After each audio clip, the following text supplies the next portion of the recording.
আচ্ছা, তো আজকে আমরা এই লেখচিত্রর পরের টপিকসটা আলোচনা করি। সেটা হচ্ছে, এটা তো লেখচিত্র আমরা গতদিন পড়াইছি হচ্ছে এসিড কার এদের বিক্রিয়া থেকে। হ্যাঁ, তো এখন আমরা বিক্রিয়ার সমাপ্তি বিন্দু নির্ণয়ের ক্ষেত্রে নির্দেশকের কিছু ভূমিকা আছে, এটা একটু আলোচনা করে দিই। ভাইয়া ওই যে গ্রাফ গুলাতে আছে না যে মিথাইল রেড মিথাইল অরেঞ্জ আমরা ইন্ডিকেট করে দিচ্ছি যে ওইটা মানে কোথা থেকে ইন্ডিকেট করবো ওটা বুঝতেছি না, কোথাও মাথা থেকে ধরতেছি। ওটার রেঞ্জটা তো আমি লিখে দিছি কতদিন, ওই রেঞ্জটার মধ্যে নিবা। এই যে যেটা মিথাইল অরেঞ্জ মিথাইল রেড এদের যে ডাটা গুলো দেওয়া মানে হয়েছে। মার্ক মার্ক করার সময় আপনি হচ্ছে পুরাটাতে ওই যে যেমন স্কোয়ার করে তারপর দিচ্ছেন, ওইটা ওইভাবেই দিব নাকি জাস্ট এমনি ওই রেখাটার উপর একটা পয়েন্ট স্কোয়ার করে করে দিলেই দেওয়াটাই হবে? ভালো, বইগুলোতে এভাবেই দিছে। এখন এখান থেকে এতটুকু মানে বুঝাচ্ছি যে 3 পয়েন্ট আনুমানিক একটা চোখের আন্দাজে একটা ডাটা থেকে আরেকটা ডাটা পর্যন্ত নিবা, এটা দ্বারা বোঝাচ্ছে 3.1 থেকে মনে করো 4.2 পর্যন্ত বা 4.4 পর্যন্ত এরকম ডাটা গুলো। আর ভাই ওই যে যে এদিকে যে নিচের দিকে অম্লের ক্ষেত্রে এসিডে যখন খাদ দিচ্ছি নিচের দিকে যে নামায় দিচ্ছে, ওটার কি কোনো রেঞ্জ স্পেসিফিক আছে যে টু দিকে নামায় দিতে হবে বা ফোরে নামায় দিতে হবে এরকম, নাকি আমি জাস্ট নিচে নামায় দিব জাস্ট ওইটাকে? না, এই যে একটু নিচের দিকে, হ্যাঁ এইভাবে হেলে নামাই দিবা। অনেক জায়গায় মানে কিন্তু ওইটা কি? এ আচ্ছা, টাচ করবে কিনা কোথাও, না হ্যাঁ ওইভাবে হ্যাঁ দেওয়ার হ্যাঁ। দরকার নেই, টাচ করার দরকার নেই, আমরা ওটা ফাঁকা রাখতে দিব। বইগুলোতে অনেক জায়গায় টাচ করছে, ওটা সমস্যা নেই, ওটা আসলে ইনিশিয়াল অবস্থায় কত পিএইচ না আছে না ওই জিনিসটা আর কি ইন্ডিকেট করে। বইগুলোতে অনেক সময় টাচ করে দেখাইছে মনে হয়, দেখাইলেও দেখাইতে পারো, মানে প্রকৃতপক্ষে গ্রাফ কিন্তু আসলে ওভাবে করে হয়। তো আমরা একটা প্রকৃত গ্রাফ, আমি একটু দেখাই একটা প্রকৃত, মানে প্রকৃতপক্ষে এইভাবে করে অঙ্ক করে আসতে হবে আর কি। মনে করো বললাম যে একটা পাত্র, মানে একটা সিম্পল অঙ্ক, আমরা যেটা একটা অঙ্ক দেই, 0.1 মোলার 40 ml দিলাম HCl, আর এটা দিলাম হচ্ছে 0.2 মোলার 30 ml, 30 ml দিলাম NH4OH। ঠিক আছে, না একটু বাড়াই দিই এটাকে, দুর্বল সবল অ্যাসিডটাকে, এটা 50 60টা 100 ml করে দিই। ঠিক আছে, তো এটা হচ্ছে 1 নম্বর পাত্র, এটা 2 নম্বর পাত্র। তো বললাম যে ক্ষারের মধ্যে ক্ষারের মধ্যে অ্যাসিড ঢালা হচ্ছে, বা 2 নং পাত্রের মধ্যে 1 নং ঢালা হচ্ছে। 2 নং এর মধ্যে 1 নং মিশ্রিত করলে মিশ্রণটি পূর্ণ প্রশমনের ক্ষেত্রে পূর্ণ প্রশমনের ক্ষেত্রে কোন ধরনের নির্দেশক উপযুক্ত যাচাই করো। ঠিক আছে, এরকম কোশ্চেন হতে পারে। তো আমরা এখন এদের বিক্রিয়াটা আগে করাই। বিক্রিয়াগুলো করার ক্ষেত্রে আগে দেখবো যে অম্লীয় না ক্ষারীয়, মানে কতটুকুতে আর কি প্রশমিত হচ্ছে, সেই ডাটাটা আমাদের এখানে দরকার বেসিক্যালি। তো আমরা কিন্তু 2 এর মধ্যে 1 ঢালতেছি, তাই না? তাহলে 1-এর কত এমএল লাগতেছে সেটুকু খালি আমরা দেখবো। তাহলে আমরা এখানে বিক্রিয়াটাকে করি, অ্যামোনিয়াম হাইড্রোক্সাইড তার সাথে হচ্ছে HCl বিক্রিয়া করে তৈরি করতেছে অ্যামোনিয়াম ক্লোরাইড প্লাস হচ্ছে পানি। উম এখন আমরা লিখবো যে 1 মোল অ্যামোনিয়াম হাইড্রোক্সাইড, ওই যে আগে যেভাবে অঙ্ক করতাম, 1 মোল HCl এর সাথে বিক্রিয়া করে।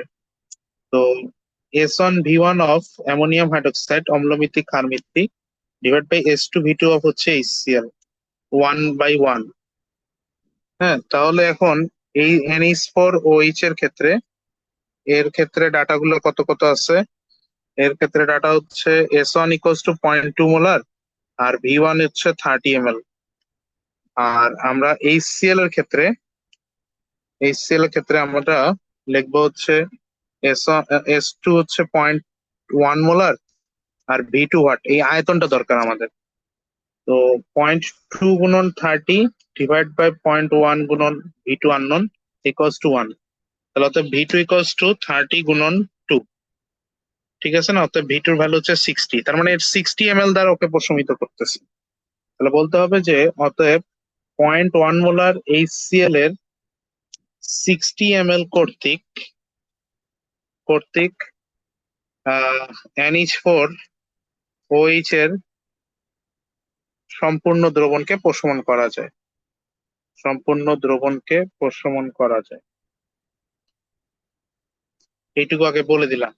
তার মানে পুরা ml ইউজ করার লাগলো না, 100 ml লাগলো না, কিন্তু আমরা গ্রাফে 100 ml পর্যন্ত ডিজাইন করব। তাহলে এখন লিখবো যে ব্যবহৃত নির্দেশক নির্দেশক তারপর লিখবো হচ্ছে লেখচিত্রের সাহায্যে। লেখচিত্রের সাহায্যে তো আমরা কিন্তু ক্ষারের মধ্যে অ্যাসিড ঢালতেছিলাম, তাই না? ক্ষারের মধ্যে অ্যাসিড ঢালতেছিলাম, এটা মাথায় রাখবো। আর এইটা এখন খেয়াল করো, দুর্বল অ্যাসিড না সবল? এটা কিন্তু সবল অ্যাসিড, এটা মাথায় রাখতে হবে, সবল অ্যাসিড। আর এটা কিন্তু দুর্বল ক্ষার, ঠিক আছে, দুর্বল ক্ষার। তাহলে সবল অ্যাসিড দুর্বল ক্ষারের কত থেকে কত রেঞ্জ হয়, এই জন্য করে আমি গতদিন ছক লিখে দিছিলাম, মুখস্থ রাখতে বলছি। এই যেখানে আবার চলে আসি, সবল অ্যাসিড দুর্বল ক্ষার 4 থেকে 7 এই পর্যন্ত স্থির থাকে, আর প্রশমন বিন্দু হয় 5.27। তাহলে 4 থেকে 7 পর্যন্ত স্থির রাখবো, কিন্তু এইচসিএল এর কতর ঘরে, 60 এর ঘরে রাখবো, বুঝছো?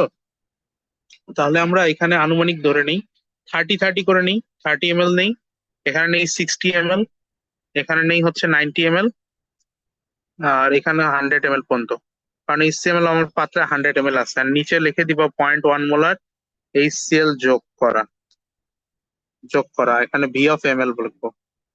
আর এই বরাবর পিএইচ মান নিবা, 2, 4, 6, 8, 10, 12, 14, এই বরাবর হচ্ছে নিব পিএইচ মান সমূহ।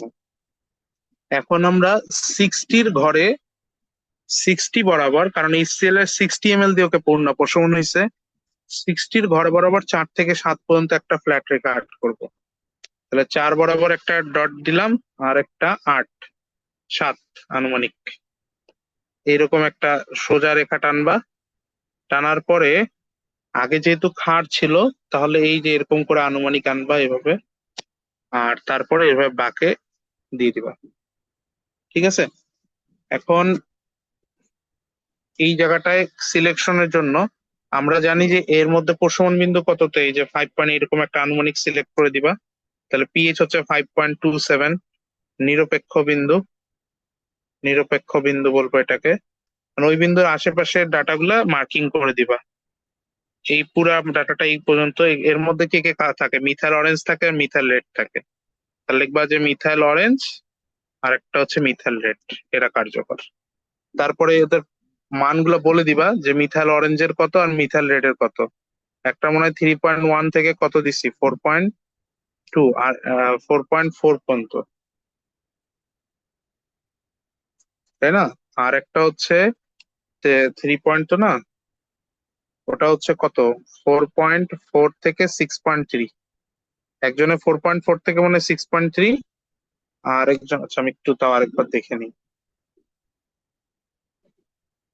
হ্যাঁ, এই যে 4.2 থেকে 6.3, আর 3.1 থেকে 4.4।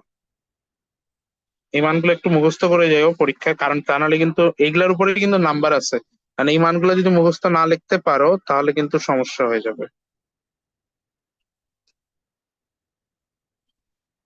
অনেক সময় উদ্দীপকে বলে দেওয়া থাকে যে এ বা বি ইন্ডিকেটর, তাহলে সেটার পরিসরটা পাশে দেওয়া থাকে, তখন বলে যে কোন ধরনের ইন্ডিকেটর ব্যবহার উপযোগী হবে। তখন তোমার ওই মানের মধ্যে যেটুকু মান আসতেছে সেই মানটাই হচ্ছে তোমার ওটাকে সিদ্ধ করবে আর কি। তো এরকম করে অঙ্ক অনেক সময় দেয়, বুঝছো? তো এটা আমি দুর্বল অ্যাসিড সবল অ্যাসিড দুর্বল ক্ষার দিয়ে দেখাইলাম, এই সেম বিক্রিয়া তোমরা সবল ক্ষার সবল অ্যাসিড দিয়ে করিও, আবার দুর্বল অ্যাসিড সবল ক্ষার দিয়ে করিও।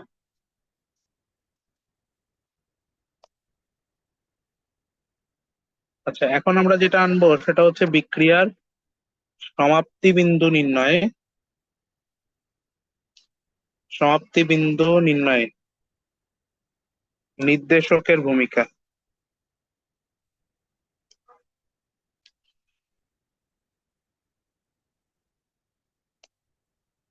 ঠিক আছে। আচ্ছা, তো এই বিক্রিয়া প্রশমন করতে আর কি, মানে এই যে সমাপ্তিবিন্দু নির্ণয়ে তোমার নির্দেশকের বিশেষ কিছু ভূমিকা আছে। তো আমরা যেমন নির্দেশক হিসেবে যেমন মানে প্রত্যেকটা নির্দেশকের মধ্যে কিন্তু এইচ প্লাস আছে, ঠিক আছে, কম বেশি হচ্ছে এইচ প্লাস থাকে। তো নির্দেশকের জন্য কয়েকটা কথাবার্তা আগে লিখে দিই, যে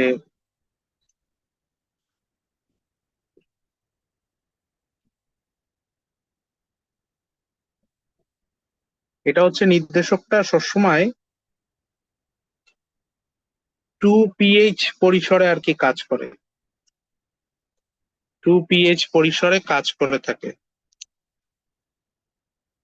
মানে দ্রবণের পিএইচ এর পরিবর্তনের ব্যবধানটা সবসময় 2pH করে রাখে। দেখবা যে ওই যে লিটমাসের পিএইচটা কিন্তু 6 থেকে 8, ঠিক আছে, মিথাইল অরেঞ্জ বা রেড এর ভ্যালুটা হচ্ছে 3.1 থেকে 4.4 এই ঘরগুলোর মধ্যে, বা 4.2 থেকে 6.3, মানে ওদের ভ্যালুটা 2 ঘর ব্যবধানের মধ্যে থাকে সীমাবদ্ধ। নির্দেশক সবসময় 2pH পরিসরে কাজ করে থাকে, কাজ করে থাকে। কিন্তু এটা কিভাবে কাজ করে সেটার একটা আনুমানিক অ্যাজাম্পশন এখানে দেওয়া আছে বইগুলাতে, তো এটা একটু আলোচনা করে দিই। তাহলে আমরা ধরে নিচ্ছি যে একটা নির্দেশককে আমরা ইন্ডিকেটর বলি। ইন্ডিকেটরকে ইন্ডিকেটরের অ্যানায়ন অংশটাকে অ্যানায়ন অংশটাকে আমরা ইন্ডিকেটরের আইএন দিয়ে বুঝাই, হ্যাঁ, আইএন মাইনাস, ইন্ডিকেটরের আইএন মাইনাস। আর ক্যাটায়ন হিসেবে সবগুলো নির্দেশকে কিন্তু এইচ প্লাস থাকে, প্রোটন থাকে, ঠিক আছে। তাহলে এটা প্রোটন থাকে প্রত্যেকটা নির্দেশক। এখন নির্দেশকের সংকেতগুলো কিন্তু অনেক ভয়ানক, মিথাইল অরেঞ্জ, মিথাইল রেড, এগুলোর সংকেতগুলো অনেক বড় বড়। তো ওগুলোর সংকেত তোমাকে জানার লাগবে না, তোমাকে জাস্ট মনে রাখতে হবে প্রোটন প্লাস সামথিং, ঠিক আছে, প্রোটন প্লাস সামথিং পুরাটা মিলে হচ্ছে একটা ইন্ডিকেটর, বুঝতে পারছো? তো এখন এই প্রোটনের সাথে মানে কি এই জিনিসটাকে তাহলে আমরা এভাবে লিখতে পারি না, এইচ এর সাথে ইন্ডিকেটরের অ্যানায়ন অংশটাকে আমরা সংক্ষেপে বোঝানোর জন্য আইএন দ্বারা প্রকাশ করি। তাহলে এটাকে আমরা তাহলে লিখতে পারি এখন HIN, ঠিক আছে। এখন থেকে আমরা ইন্ডিকেটরকে এভাবে প্রকাশ করব HIN। এটা হচ্ছে নির্দেশক, উপযুক্ত নির্দেশক, ঠিক আছে। তো এখন এই যে নির্দেশক যেটা আছে, নির্দেশকটা যেমন লিটমাস যদি ধরি, যেমন লিটমাসের বেলায়, লিটমাস এর ক্ষেত্রে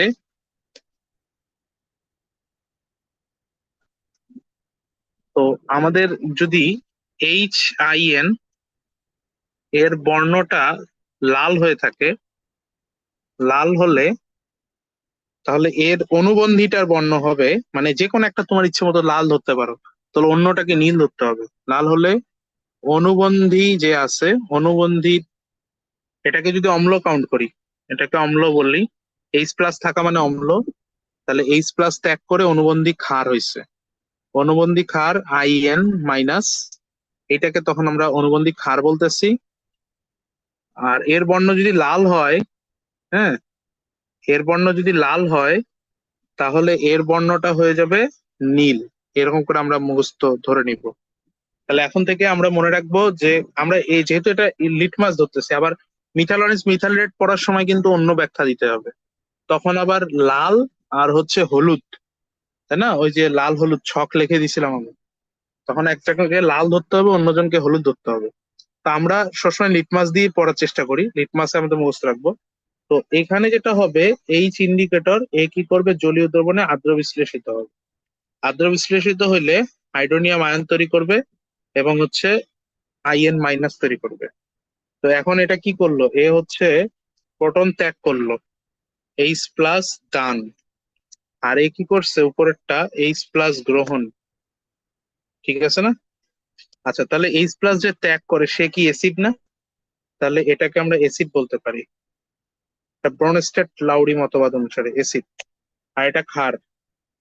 আচ্ছা, এ যদি অ্যাসিড হয়ে থাকে তাহলে এর সাপেক্ষে এটা অনুবন্ধী অম্ল, সরি অনুবন্ধী ক্ষার, আর এটাকে আমরা অনুবন্ধী অনুবন্ধী অম্ল বলতে পারি, ঠিক আছে।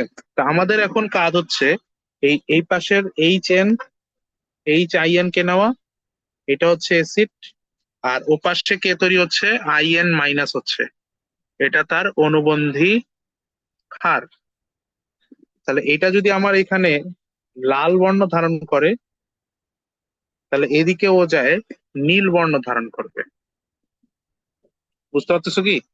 এদিকে যদি সেটা লাল বর্ণ ধারণ করে, ওইদিকে যায় সেটা নীল বর্ণ ধারণ করবে। এখন এই যে এদের মধ্যে আবার হাইড্রোক্সিলও যথেষ্ট পরিমাণে, মানে বাইরে থেকে আমাদের এখন দ্রবণটা ক্ষার আছে নাকি অ্যাসিড আছে সেইটার বেস করে মানে আলাদা রকম ঘটনা ঘটতে পারে, দুই রকম সিচুয়েশন হতে পারে বিক্রিয়া। তো এটা হচ্ছে প্রাথমিক অবস্থা, এগুলাকে আমরা বলবো প্রাথমিক কন্ডিশন, প্রাথমিক অবস্থা। এখন দুই ধরনের সিচুয়েশন হতে পারে। ঘটনা নম্বর এক হচ্ছে দ্রবণে হাইড্রোক্সিল আয়ন প্রাধান্য বেশি থাকলে, প্রাধান্য বেশি, তার মানে কি দ্রবণটা ক্ষারীয় না? হাইড্রোক্সিল আয়ন যত বেশি থাকে সেটাতে তো ক্ষারীয় হবে। তো হাইড্রোক্সিল আয়ন যদি ক্ষারীয় হয় বেশি, তাহলে এ কি করবে, এইচ আই এন তার সাথে হাইড্রোক্সিলটা বিক্রিয়া করবে, বিক্রিয়া করে এ কি করবে, পানি তৈরি করবে, কারণ এটা তো ক্ষার, তাই না? তাহলে এটা আইএন মাইনাস এরকম তৈরি করবে, কারণ এখান থেকে এই হাইড্রোজেনটা নিবে, তার মানে অ্যাসিডের বৈশিষ্ট্য ধারণ করলো আর এর হচ্ছে ক্ষারের বৈশিষ্ট্য ধারণ করলো। তাহলে এই বিক্রিয়া থেকে একটা সাম্য ধ্রুবক পাওয়া যাবে। এখন এই সাম্য ধ্রুবক জিনিসগুলো কিন্তু অন্য চ্যাপ্টারে পড়া, তো এই জন্য অনেকের কাছে একটু কঠিন মনে হতে পারে। এটা হচ্ছে মূলত ফার্স্ট পার্টে, ফোর্থ চ্যাপ্টারে পড়া এগুলা। তো সাম্য ধ্রুবক বিভিন্ন ভাবে, এটা কে আই এন ইন্ডিকেটরের যে সাম্য ধ্রুবক আসে, উৎপাদের ঘনমাত্রা বা বিক্রিয়কের ঘনমাত্রা আনবো। ঠিক আছে? তো উৎপাদের যদি ঘনমাত্রা আনতে চাই, উম তাহলে উৎপাদে হচ্ছে এই পানির তো কোনো ডিরেক্টলি ঘনমাত্রা পাওয়া যায় না, তাই না? পানির কি ডিরেক্ট ঘনমাত্রা পাওয়া যায়? পানির তো মনে ডিরেক্ট আসে না। তা পানিরটাকে আমরা হাইড্রোনিয়াম বানায় নিয়ে কাজ করব, ইনটু হচ্ছে আইএন মাইনাস ধরবো, ডিভাইডেড বাই হচ্ছে এইচ আইএন নেব। অর্থাৎ এই যে পানিটা আছে, এ আবার পরবর্তীতে এই মানে এখানে কমা দিয়ে লিখি, এই পানিটা আবার কি করবে, এইচ প্লাস এর সাথে, জলীয় দ্রবণে এইচ প্লাস এর সাথে বিক্রিয়া করে করে করে কি করবে, H3O+ আয়ন তৈরি করবে, হাইড্রোনিয়াম আয়ন তৈরি করবে। হাইড্রোনিয়াম আয়ন তৈরি করলে তার তখন ঘনমাত্রা একটা থাকবে। তো আমরা এখন এখান থেকে হাইড্রোনিয়ামের ঘনমাত্রাটা বের করে নিই। হাইড্রোনিয়ামের ঘনমাত্রা হবে KIN into HIN divide by indicator of হচ্ছে মাইনাস অ্যানায়ন অংশ। হুম, এরকমটা হইতে পারে তো। আচ্ছা, তো এখন যদি দ্রবণে দ্রবণে এই দুইটা সমান পরিমাণ হয়ে থাকে, এই এইচ আই এন আর হচ্ছে ইন্ডিকেটর মানে অনুবন্ধীটা আর যদি স্বাভাবিকটা সমান হয়, তখন সেটি সাম্যাবস্থায় উপনীত হয়। সাম্যাবস্থায় উপনীত হয়।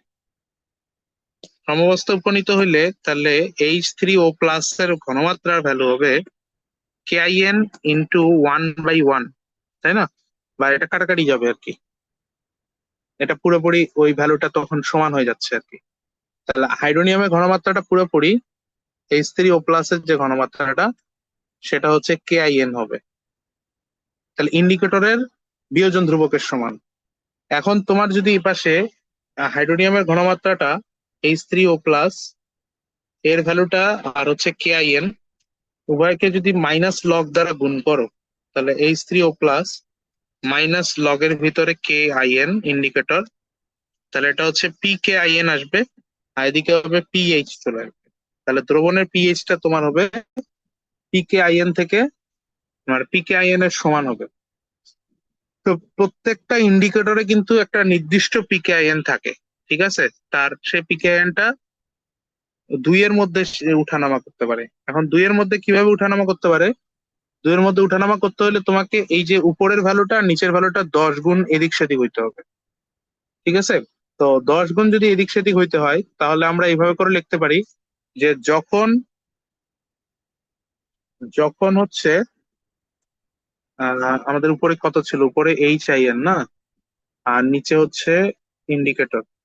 তো মনে করো এইচ আই এন বাই হচ্ছে in indicator minus is greater or equals to 10 হবে, 10 হয় তখন তখন কি হতে পারে দেখো দেখি। তখন আমি এই জায়গাটায় যদি 10 অপেক্ষা যদি বেশি হয়ে যায়, উম তখন আমি যদি মানটা বসাই দিই এখানে, এখানে যদি 10 অপেক্ষা মানে 10-এর সমান যদি হয়ে যায় সাপোজ, তাহলে হচ্ছে হাইড্রোনিয়াম আয়নের ঘনমাত্রাটা কত লেখা যায়? KIN ইন্টু 10 লেখা যায় না একটা? KN এর সাথে একটা 10 থাকে।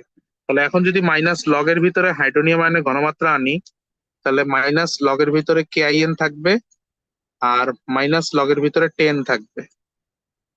তা লগ 10 মানে কিন্তু 1, তাহলে পজিটিভ 1 হবে, PKIN হবে, আর এটা হচ্ছে পিএইচ আসবে। তাহলে পিএইচ এর ভ্যালুটা দেখো, এই যে PKIN এর থেকে 1 বেশি হতে পারে। ঠিক আছে, PKIN এর থেকে এক এক বেশি আসতেছে। আর যখন HIN divide by I indicator minus less or equals to 10 হয়, তখন আবার H3O প্লাস যেটা, এটা ইকুয়ালস টু হবে KIN ইন্টু 1/10।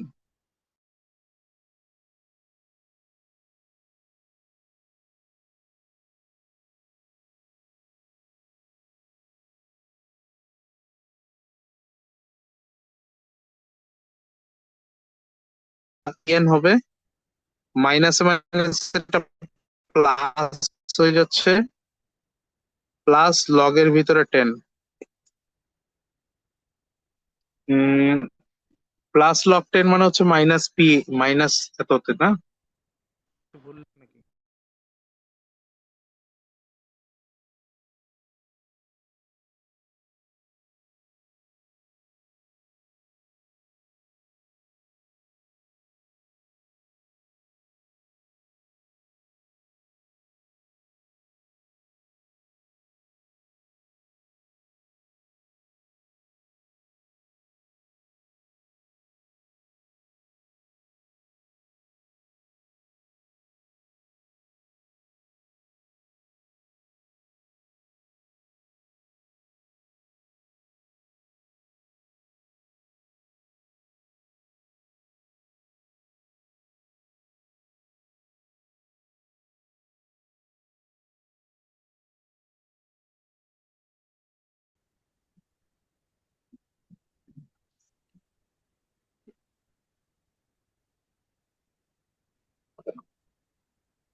আচ্ছা, আমরা যেটা বোঝাচ্ছিলাম সেটা হচ্ছে যদি লেস দেন 10 হয়ে যায়, তাহলে কত হবে? এই যে KIN ইন্টু হচ্ছে 1/10 হবে না?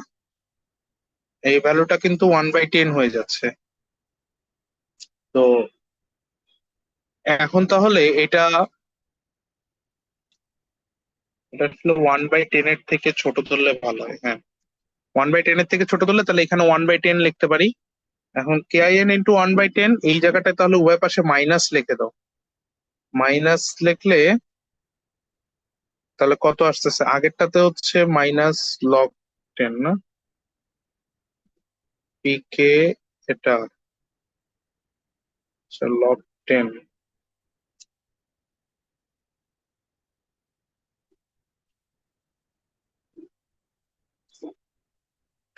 আচ্ছা, আমি একটু মানে উভয় পাশে মাইনাস সহ নিচ্ছি না, একটু এটাকে ভাঙে ভাঙে আসি। থামো। এই পাশে যদি মাইনাস লগ নেই হাইড্রোনিয়াম আয়নের ঘনমাত্রা ইকুয়ালস টু মাইনাস লগের ভিতরে KIN ইন্টু 10। এদেরকে আলাদা করি, মাইনাস লগের ভিতরে KIN আর হচ্ছে মাইনাস লগের ভিতরে 10, আর এটাকে মাইনাস লগের ভিতরে হাইড্রোনিয়াম আয়ন। তো মাইনাস লগ হাইড্রোনিয়াম আয়ন মানে কিন্তু পিএইচ, আর এটা হচ্ছে PKIN। ঠিক আছে, মাইনাস লগের ভিতরে 10। তো লগ 10 এর ভ্যালু কিন্তু ডিরেক্ট 1, তাহলে PKIN -1 হবে। আসলে এটা আমি +1 দিছিলাম, তাহলে এখানে -1 আসতেছে। হ্যাঁ, আর এইবার এখানে দেখো, এখানে যখন মাইনাসটা দিছি, এটা উল্টায় দেওয়াতে মাইনাস মাইনাসে প্লাস হয়ে গেছে। আর বাম পাশটা এটা হচ্ছে P(H) ছিল, তাহলে PH ইকুয়ালস টু PKIN +1 হয়েছে। এইখানে +1 আসবে। তো মানে উপরে হচ্ছে 1/10 কেন দিলাম? মানে এটা নিচে নিচে কোনটা, এটা ওইটাতে নিচেরটা? না, যেটা এখনই করাচ্ছিলেন না, যেটা এখনই করাচ্ছিলেন ওইটাতে 1/10 দিচ্ছেন না। এইটাতে আসলে মানে ধরে নেওয়া হয় নিচেরটা বেশি, মানে নিচেরটা 10 উপরেরটা 1, এরকম ধরে নেওয়া হয়। আর এটা হচ্ছে উপরেরটা 10 নিচেরটা 1, এরকম মানে 10 গুণ কম বেশির জন্য ডাটা ধরে নেওয়া হয়। ঠিক আছে। আচ্ছা, এখানে মূলত আমরা করতেছিটা কি এটা আগে বুঝতে হবে আমাদেরকে। এখানে আমরা করতেছি হচ্ছে যে আমাদের মেইন যে পিএইচ এর ভ্যালুটা, সেটা পিকে আইএন অপেক্ষা +-2 এর কম বেশি হবে। এই যে লাইনটা আমি লিখে দিছি, এটা হচ্ছে 2 পিএইচ পরিসরে কাজ করে থাকে, তাই না? তো এটার কথাটা মানে কি? এর কথার মানে হচ্ছে যে আমাদের যে লিগ্যাল পিএইচটা হবে, এটা ইন্ডিকেটরে পিএইচ, এখন ইন্ডিকেটরে তো পিএইচ বলবো না, ইন্ডিকেটর পিকেআইএন বলবো। +- যাতে 2 হয় এটা মাথায় রাখতে হবে। কারণ +-2 হইতে হইলে কি করতে হবে, আগে ফার্স্টে ইন্ডিকেটরকে আমি ভাঙলাম, ইন্ডিকেটরকে সাথে পানি বিক্রিয়া দিলাম, বিক্রিয়া দিয়ে যথেষ্ট পরিমাণে এগুলো মুখস্থ বিক্রিয়া, এখানে আর বুঝার তেমন কিছু নাই। পানির সাথে বিক্রিয়া করে হাইড্রোনিয়াম আর ইন্ডিকেটর হয়। এখন তোমার বলে দিতে হবে, এখানে অ্যাসিড বললে ওটাকে নীল বলতে হবে, ক্ষার বলতে হবে, আর এটাকে ক্ষার বললে ওটাকে অ্যাসিড বলতে হবে। এটা তোমার ইচ্ছা। এখন কথা হচ্ছে ঘটনা এক কেন দিচ্ছি, ঘটনা এক হচ্ছে হাইড্রোক্সিলের ঘনমাত্রা যখন বেড়ে যায়, মানে যখন হচ্ছে ওএইচ মাইনাসের ঘনমাত্রাটা বেড়ে যাবে, তখন হচ্ছে এই ধরনের কন্ডিশন গুলা সৃষ্টি হবে। ঠিক আছে, তখন হচ্ছে সাম্য ধ্রুবক। আর সাম্য ধ্রুবকটা আমরা কিভাবে বের করি? সবসময় মনে রাখবো উৎপাদে ঘনমাত্রা বা বিক্রিয়কের ঘনমাত্রা। এখন কথা হচ্ছে উৎপাদে কি কি তৈরি হয়েছে, পানি তৈরি হয়েছে। তা পানিটা আসলে সরাসরি কখনো আসে না, পানি ঘনমাত্রা কাউন্ট করা হয় না, এই জন্য পানির সাথে H+ রূপে হাইড্রোনিয়াম বানায় নিয়ে তারপরে সে ঘনমাত্রা অংশগ্রহণ করবে, ডিভাইড বাই এত আসতেছে। এখন এই যে হাইড্রোনিয়ামের ঘনমাত্রাটা আমাদের দরকার, হাইড্রোনিয়াম থেকে কিন্তু H+টা পাওয়া যায়। ঠিক আছে, আমাদের H+ মানে কিন্তু হাইড্রোনিয়ামের ঘনমাত্রা। তাহলে ওটা ইকুয়ালস টু আমরা লিখতে পারি KIN ইন্টু হচ্ছে HIN ডিভাইড বাই হচ্ছে হাইড্রোক্স কি বলে আয়োডিন, আয়োডিন করছি কেন, ইন্ডিকেটরের মাইনাস। এখন আমাদের এইটা হচ্ছে আনুমানিক একটা সমীকরণ। ঠিক আছে, এই সমীকরণে ডান পাশের রাশির উপর ভিত্তি করে বাম পাশের রাশি উঠানামা করবে। ডান পাশে এই যে উপরের ঘনমাত্রা বাড়াই দিলে বাম পাশের রাশি একরকম ইফেক্ট হবে, নিচের ঘনমাত্রা বাড়াই দিলে একরকম ইফেক্ট হবে। তো আগে ফার্স্টে আমরা কি করলাম, দেখলাম যে দুইটা যদি সমান হয় তখন কি হইতো। দুইটা সমান হইলে বলতাম যে পুরোপুরি পিএইচটা ইন্ডিকেটরের পিএইচ এর সমান হবে। সেক্ষেত্রে আমরা বলতে পারি পিএইচ ইকুয়ালস টু হচ্ছে ইন্ডিকেটরের পিএইচ। তো এটা দুইটা সবসময় সমান হয় না। ঠিক আছে, কিন্তু যখন আমাদের মানে সমান যদি না হয়, তাহলে সমান না হলে উঠানামা করবে হচ্ছে 10 গুণ আকারে। তাহলে হয় উপরে 10 গুণ করব, না হয় নিচে 10 গুণ করব। উপরে 10 গুণ করলে বলতে হবে গ্রেটার অর ইকুয়াল, আর নিচে 10 গুণ করলে বলতে হবে লেস অর ইকুয়াল। তাহলে উপরে যখন 10 গুণ লিখবো, তখন আমরা দেখো এই যে এই ডাটাটার জায়গায় KIN ইন্টু এত, এর জায়গায় উপরে আমি 10 বসাইছি। এই যে এখানে এটা কত ছিল, H3O+ ছিল, ইকুয়ালস টু KIN ইন্টু ছিল HI indicator divide by indicator minus. তো এর ভ্যালুটার জায়গায় 10/1 বসাইছি আসলে। তারপরে আমি উভয় পক্ষে জোর করে লগ নিছি, লগ নিয়ে এখান থেকে পিএইচ এর ভ্যালু আনে দেখতেছি পিকেআইএন এর ভ্যালুটা -1 আসতেছে।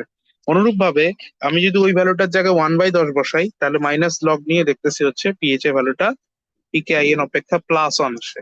তাহলে বলতে হবে যে সুতরাং, এখানে শেষে বলে দিবা যে সুতরাং হচ্ছে পিকেআইএন প্লাস মাইনাস হচ্ছে তোমার 1 আসতেছে, মানে +-1, এটা হচ্ছে তোমার কার ভ্যালু, এটা হচ্ছে পিএইচ এর ভ্যালুটা। ঠিক আছে, তাহলে নির্দেশকের পিএইচ পরিসর, নির্দেশকের পিএইচ এতর মধ্যে থাকে, এতর মধ্যে থাকে। তাহলে পিএইচ পরিসরটা কত হবে? পিএইচ পরিসর হবে বড়টা মাইনাস ছোটটা দিব। পিএইচ পরিসর হবে পিকেআইএন +1 থেকে মাইনাস পিকেআইএন -1, বড়টা থেকে ছোটটা বাদ দিবা। তাহলে এখানে পিকেআইএন +1 মাইনাস পিকেআইএন মাইনাসে মাইনাসে +1। তাহলে এই যে পিকেআইএন পিকেআইএন কাটা গেল, তাহলে 1 আর 1 এ 2 হয়ে গেল। তাহলে এই হচ্ছে পিএইচ পরিসর, এটাই বলে দিবা। তাহলে পিএইচ পরিসর হচ্ছে 2 এর মধ্যে সীমাবদ্ধ থাকে। তো এইটা কিন্তু খুবই ইম্পর্টেন্ট এবং এটা পরীক্ষায় খুব আসে কিন্তু। ঠিক আছে, এটা বোর্ড পরীক্ষার জন্য ইম্পর্টেন্ট একটা কোশ্চেন, যে বলে যে দেখাও যে বিক্রিয়ার সমাপ্তি বিন্দুতে নির্দেশকটা পিএইচ মান 2 পিএইচ এর মধ্যে হচ্ছে সীমাবদ্ধ থাকে বা 2 এর মধ্যে সীমাবদ্ধ থাকে। তা 2 এর মধ্যে সীমাবদ্ধ থাকে কিভাবে করতে হয়, এই যে অঙ্ক, আমরা অঙ্ক তো বলবো না, এটা